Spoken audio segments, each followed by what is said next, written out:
Moody's Analytics chief economist Mark Zandi joins us now. The recent concern, Mark, has been, is the economy too good, which is going to make it hard for the Fed to adjust rates back to normal and keep inflation from coming back down to 2%. You mean, Sarah, that growth is too strong? That's what you're worried about? That it's too strong, that wages are too strong, that it's fueling this demand and services prices, and that it creates a predicament. No, I don't think so. I mean, we'll get a read on that this week, right? We're going to get GDP. That's the value of all the things that we produce, kind of the top line for the economy on, I think, Thursday for the first quarter. We'll see. My sense is, looking at all the monthly data, it's going to come in around 2%-ish, give or take. 2% right down the fairway. That's, consistent with the economy's potential rate of growth, stable unemployment, and continuing moderation in inflation. The economy zigs and it zags. You got to look through that and look at the underlying trend, and it feels pretty good to me.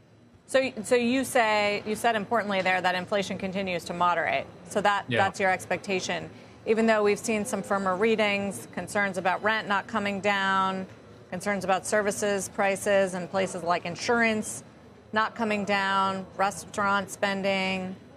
You expect that to all come back, to 2% this year? Yeah, more or less. Yeah, I'm really not that concerned about it. I think a lot of what we've observed in the first few months of the year is just persnickety measurement issues, seasonal adjustment and other measurement issues. I mean, I don't want to go down into the weeds, but, things like motor vehicle insurance and repair, I mean, that's just the vestige of, what happened during the pandemic and the vehicle industry and the collapse of the vehicle industry and the surge in prices. And, each thing has its stories, you can debate each one of them. But when you look at it together, it just feels like a lot of measurement. And here's a more fundamental thing. I mean, if you try to get to underlying inflation, abstracting from the vagaries of the data, you really got to look at core underlying inflation excluding owner's equivalent rent. That's the implicit cost of owning a home, which, even in the best of times, very difficult to measure. In this time, given what's going on in the housing market, impossible to measure. And that's at target. And that's been at target for 9 months. 9 months. So my sense of it is we're already there, and that'll shine through in the next few months as these measurement issues iron themselves out. So then why not cut sooner? I mean, if that's the case.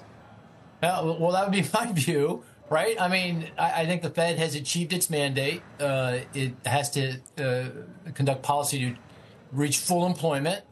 Check. The unemployment rate's sub 4%. We've been there for over 2 years.